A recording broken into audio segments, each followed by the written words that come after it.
Os comento 3 temas rápidamente y luego quedo a vuestra disposición para las preguntas que queráis hacerme.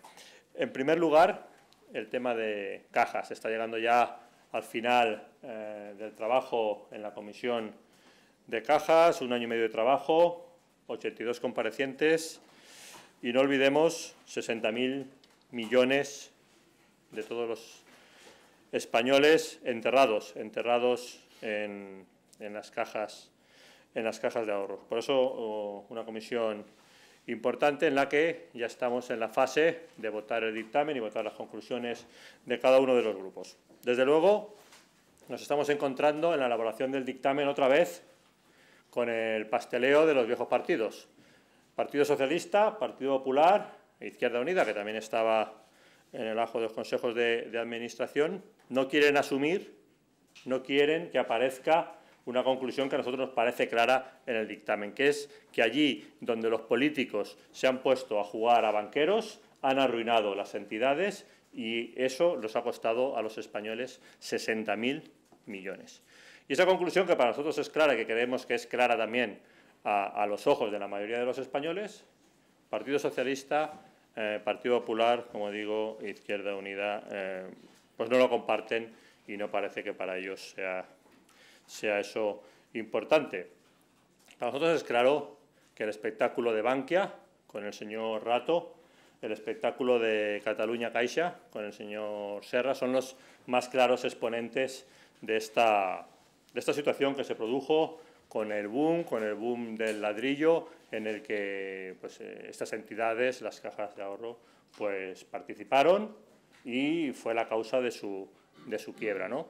Cajas, insisto, gobernadas, dirigidas por políticos. El PSOE, Partido Popular e Izquierda Unida no quieren reconocer su responsabilidad en estos 60.000 millones que nos va a costar a todos los españoles el hundimiento de las cajas. Y Podemos, pues tampoco está por la labor de reconocer esto, porque como ellos lo que quieren es una banca pública gobernada por políticos, nosotros ya sabemos a lo que nos llevan cuando los políticos se meten a banqueros.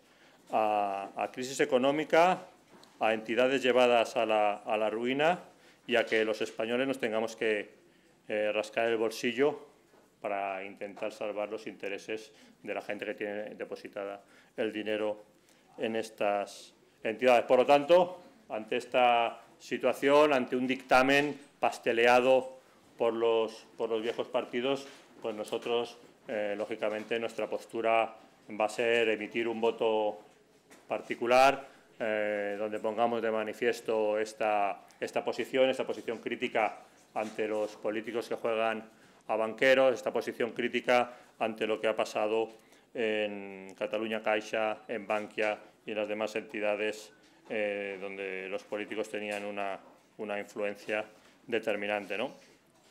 Por destacar un párrafo del dictamen que viene a corroborar esta falta de autocrítica por parte de los viejos partidos, es que se llega a decir que, abro comillas, así, desmentida la tesis sobre la influencia política como causa explicativa del mayor impacto de la crisis en las cajas de ahorro, cabe plantearse dónde recaen los problemas de gobernanza. ¿Cómo que desmentida la tesis de la influencia política como causa explicativa? Por supuesto que es la principal causa explicativa, por supuesto, porque el 90% de las entidades que cayeron, el 90% del dinero destinado al rescate de entidades financieras está destinado a entidades gobernadas por políticos, a políticos que jugaban en ese momento a ser banqueros, a ponerse grandes sueldos y a financiar pues construcciones que luego, proyectos que luego nos llevaron a la ruina. Por tanto, insisto, nosotros haremos nuestros votos particulares, presentaremos nuestras conclusiones y no participaremos una vez más del pasteleo de los viejos partidos, que vemos que se tiran mucho los trastos a la cabeza, que parece que se pelean mucho, que rompen relaciones, pero hay amigos. Cuando hay que repartirse el poder en el gobierno de los jueces, cuando hay que repartirse la influencia en los medios públicos de comunicación, o cuando hay que tapar el escándalo, los 60.000 millones que las cajas de ahorro nos han costado a los españoles, para eso Partido Popular y Partido Socialista se ponen rápidamente de acuerdo. Este era el primero de los puntos que quería hablar, la Comisión de Cajas y nuestra posición al respecto. El segundo tiene que ver con un tema de actualidad, con un tema que se está hablando desde ayer, que es con la negociación para transferir al Gobierno vasco la competencia de prisiones. Nosotros creemos que es un capítulo más de esta situación, de este Gobierno débil, de este Gobierno de Sánchez, que tiene que claudicar una y otra vez ante los nacionalistas. La verdad es que queremos preguntarle al señor Marlaska, porque es que el señor Marlaska hace poco más de un mes decía que el traspaso de la competencia de prisiones no estaba encima de la mesa.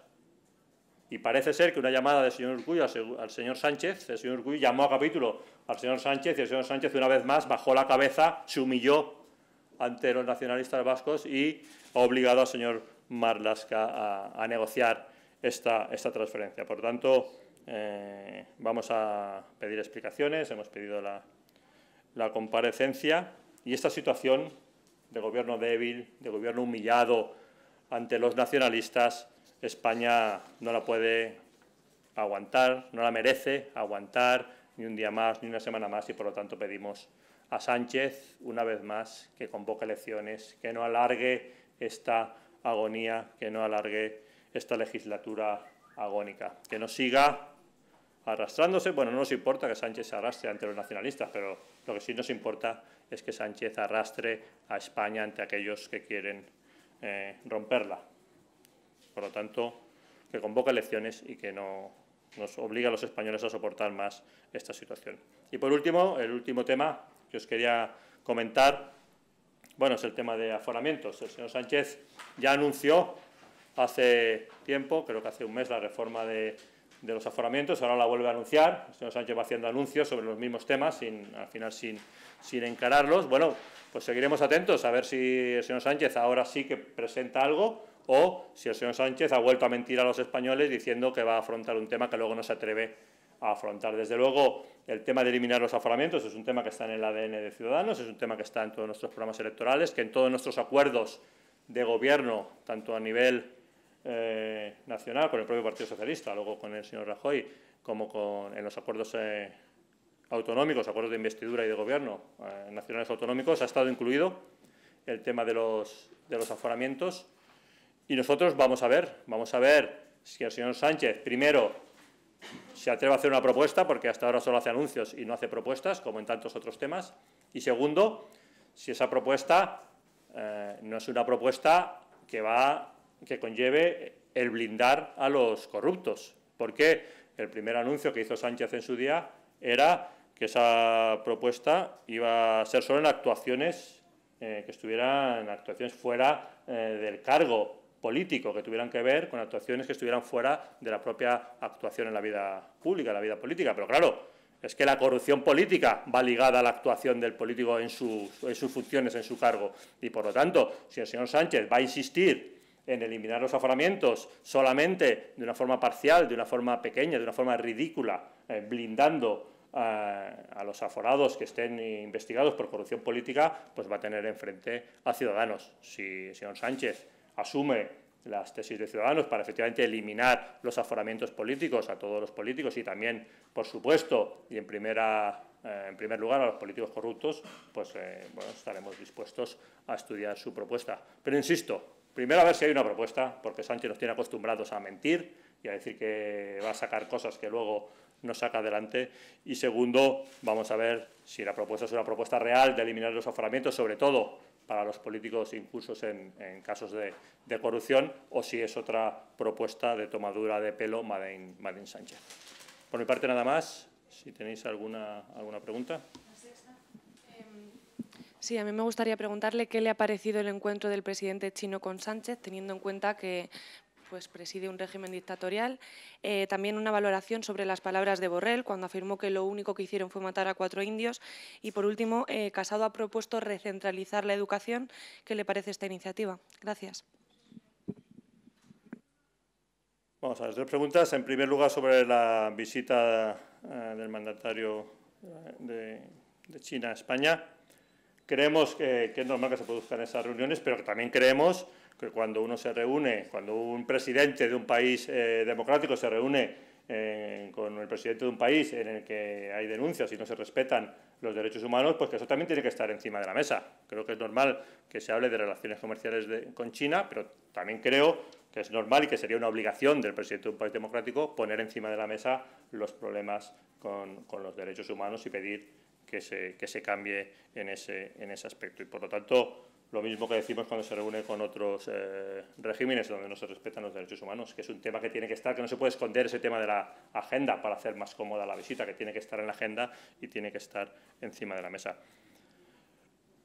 En cuanto a las palabras de Borrell, pues no sé muy bien, la verdad, cómo calificarlas. La verdad es que yo creo que Borrell lo que tiene que hacer es dar explicaciones de otros temas. A lo mejor Borrell se remonta a unos cuantos siglos atrás para no afrontar el presente. Yo creo que Borrell lo que tiene que afrontar es el presente, tiene que afrontar que tiene una sanción de la Comisión Nacional del Mercado de Valores por utilizar información privilegiada en su beneficio, una sanción que parece que va a ser firme, y que eso es un tema muy delicado. Y hemos pedido que venga a dar explicaciones. El levantar polémicas con situaciones de hace siglos, pues igual le sirve para escaparse del presente, pero yo le pido a Borrell que no se vea al pasado, que afronte el presente y que afronte una situación complicada para él, como es tener encima de la mesa una sanción firme por utilización de información privilegiada.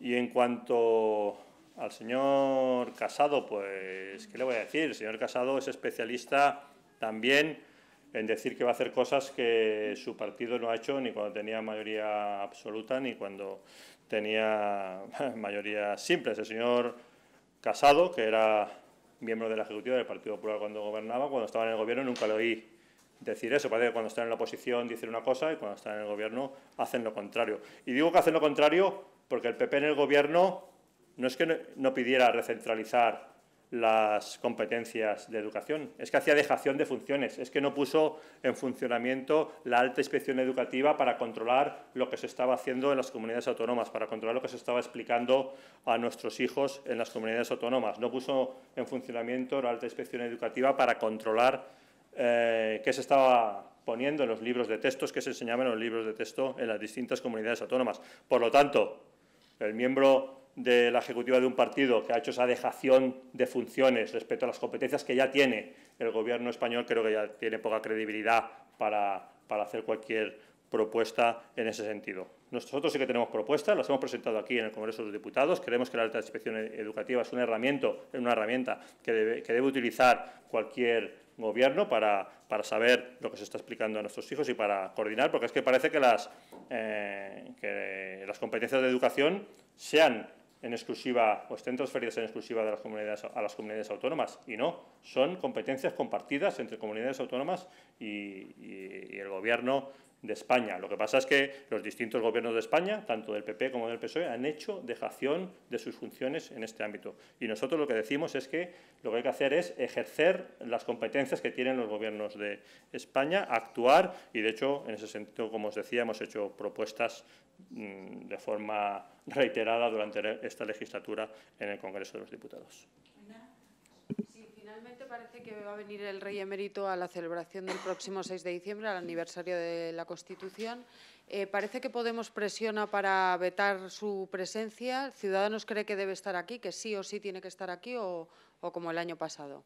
Bueno, yo creo que eso es una decisión, en todo caso, de la Casa Real. No nos sorprende que el Rey Emérito esté en el 40 aniversario de la Constitución, porque, hombre, estamos celebrando 40 años de una etapa de la transición, una etapa de poner en marcha la Constitución en España, donde el Rey Emérito tuvo un papel en esa transición, tuvo un papel en la defensa de esa transición cuando se intentó dar un golpe a la democracia precisamente en esta casa, y por lo tanto es una decisión que no nos compete y que aceptaríamos con igual naturalidad que la Casa Real decida su presencia o no, pero no nos sorprende si se decide que esté, porque obviamente tuvo un papel fundamental en esa etapa de la historia de España. Sí, yo quería, una noticia que acabamos de conocer hace unos minutos, que la jueza ha decidido procesar a la expresidenta Cristina Cifuentes por falsificación de documentos. ¿Cómo valora la decisión?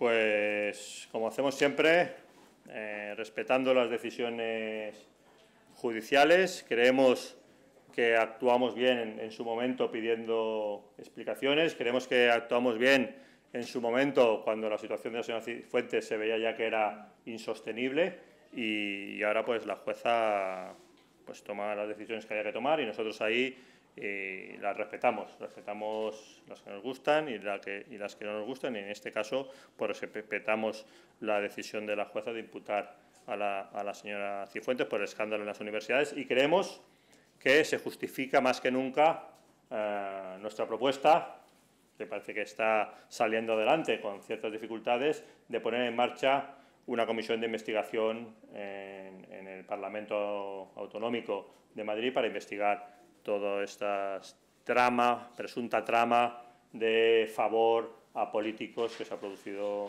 en universidades o en alguna universidad de Madrid. Por lo tanto, creemos que en esa comisión de investigación se podrán determinar responsabilidades políticas respecto de esta trama, y los jueces pues determinarán las responsabilidades penales.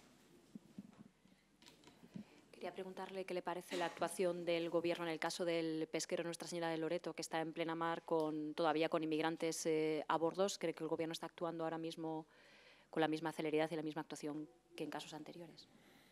Bueno, el Gobierno, pues en su línea da bandazos. Hay unos temas en los que actúa de una forma y luego con el mismo tema pues parece que efectivamente actúa de otra. Por lo tanto, ya estamos ante los bandazos típicos de Sánchez, de tratar de forma diferente pues situaciones que pueden ser iguales. Nosotros, ante el tema de la emigración, creemos que, primero, cuando hay una urgencia humanitaria hay que atenderla. Segundo, hay que hacerlo con responsabilidad, no a golpe de titular y de espectáculo.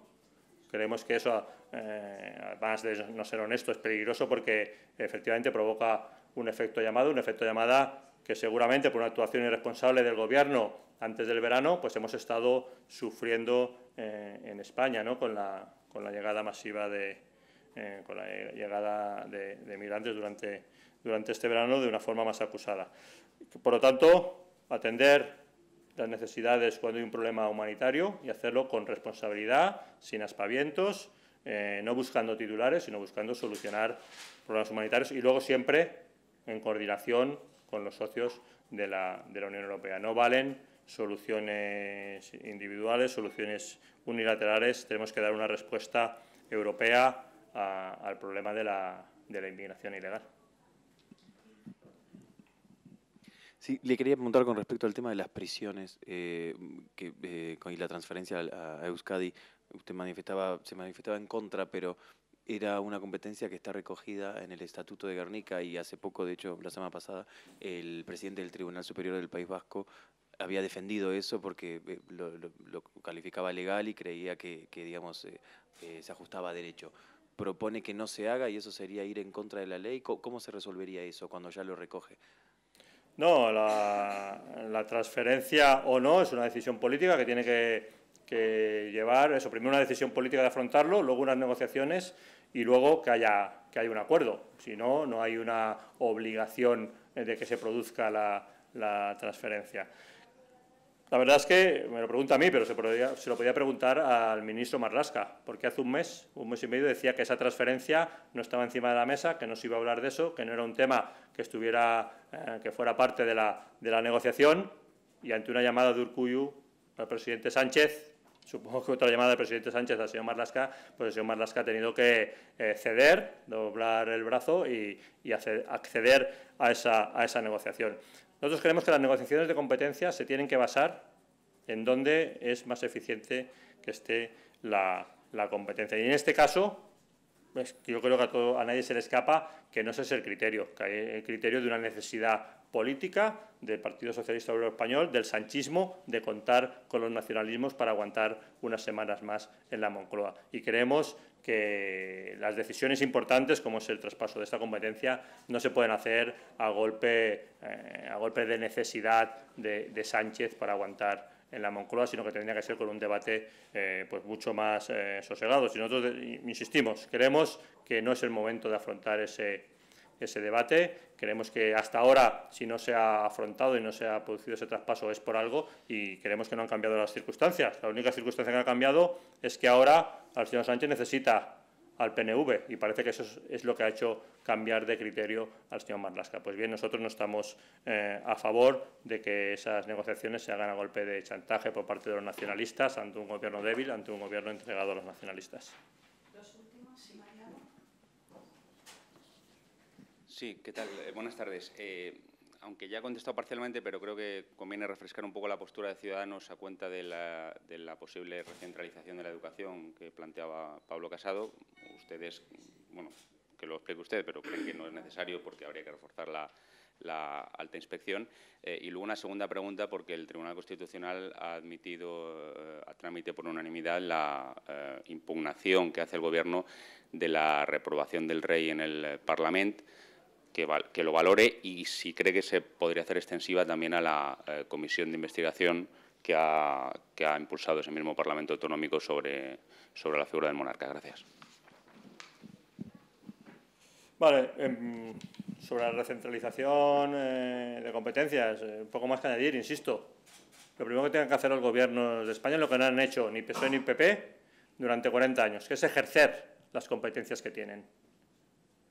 El Partido Popular y el Partido Socialista han hecho como si las competencias en educación fueran en exclusiva de las comunidades autónomas, y no lo son, son compartidas, y el Ministerio de Educación y el Gobierno de España tiene competencias que ejercer que no ha ejercido en 40 años, y así nos va, y eso es lo que está pasando, y por eso tenemos esos problemas en Cataluña y en otras comunidades autónomas. Por lo tanto, lo primero que habría que hacer es lo contrario de lo que han hecho el PP y el PSOE hasta ahora. Es decir, un gobierno de España que ejerza sus competencias en educación, que coordine y que supervise. Y esa es la propuesta de Ciudadanos para empezar a atajar un problema que tenemos. Obviamente tenemos el problema encima de la mesa de esa descoordinación y en algunos casos, en los más graves, como en Cataluña, de ese adoctrinamiento en contra de la idea de España que se produce en las aulas. Y eso el Partido Popular y el Partido Socialista lo han dejado hacer hasta ahora por sus pactos de los dos, del Partido Popular y el Partido Socialista, con los nacionalistas. A nadie se le escapa que con un gobierno de Ciudadanos, con Albert Rivera presidiendo el Gobierno de España, eso no iba a pasar y, sobre todo, a los nacionalistas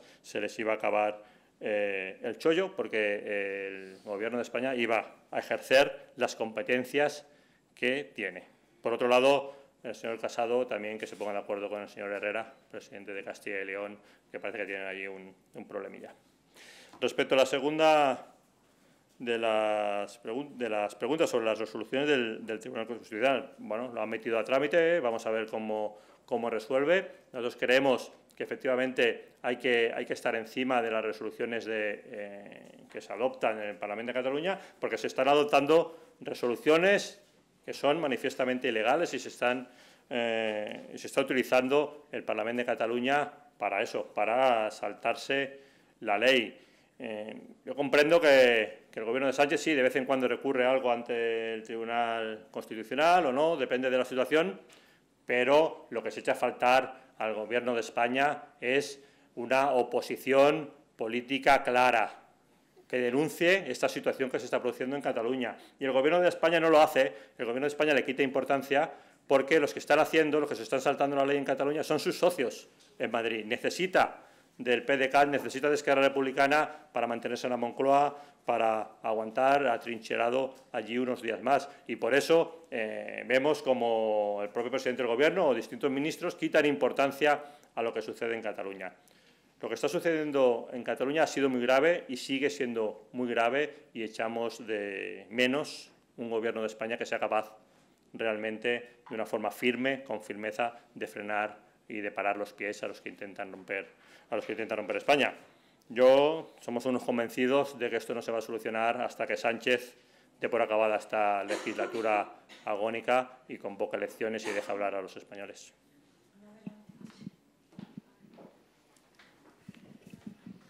En el terreno tribunales, también hace un ratito, la jueza que llevaba el caso de la exministra de Sanidad, Carmen Montón, ha archivado, no ve causa para seguir adelante con el procedimiento. su valoración al respecto y si usted cree, si puede hacer alguna reflexión, una reflexión sobre si quizá habría que replantear desde la perspectiva de la política cuándo pedir a otro político que dimita. Si sería factible hablar entre las fuerzas políticas y poner algún baremo cuando se abra cuando se abra el juicio oral, algún dique o no. La política, por un lado, pide dimisión y luego los jueces que hagan lo que quieran. Gracias. Sí. Yo creo que distinguir.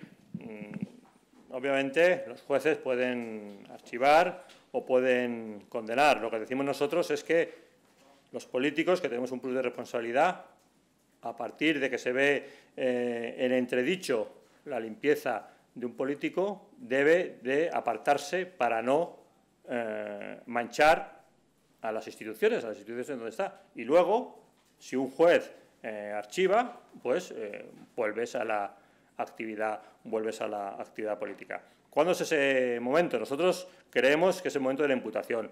Sabemos que es un momento de imputación cuando hay corrupción política detrás. No estoy hablando del caso en concreto, sino de los criterios que defendemos Ciudadanos.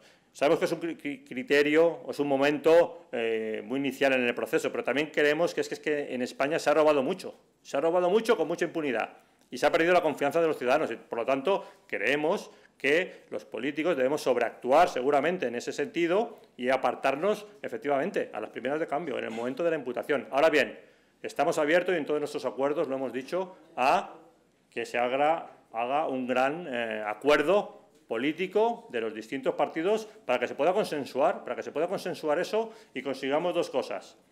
Primero, que los ciudadanos sepan que cuando se produce esas sospechas sobre un político se va a apartar en un determinado estadio del procedimiento. Y segundo, que no hagamos el ridículo en el que estamos. Es que estamos viendo al Partido Socialista que en cuanto hay un imputado del Partido Popular pide la dimisión. Y en cambio cuando es suyo dice que lo de imputado es muy pronto y tal. Y el Partido Popular igual, hace lo mismo respecto al del frente. Y yo creo que eso es lo que los españoles no entienden. Y por lo tanto creemos que sería bueno efectivamente que hubiera un gran pacto en la política para determinar ese criterio. Nosotros defendemos que sea en el momento de la imputación, pero estamos de acuerdo en que hubiera un gran pacto y que eso permitiera que los partidos no actuaran de forma diferente dependiendo de quién fuera el acusado o el imputado, ¿no?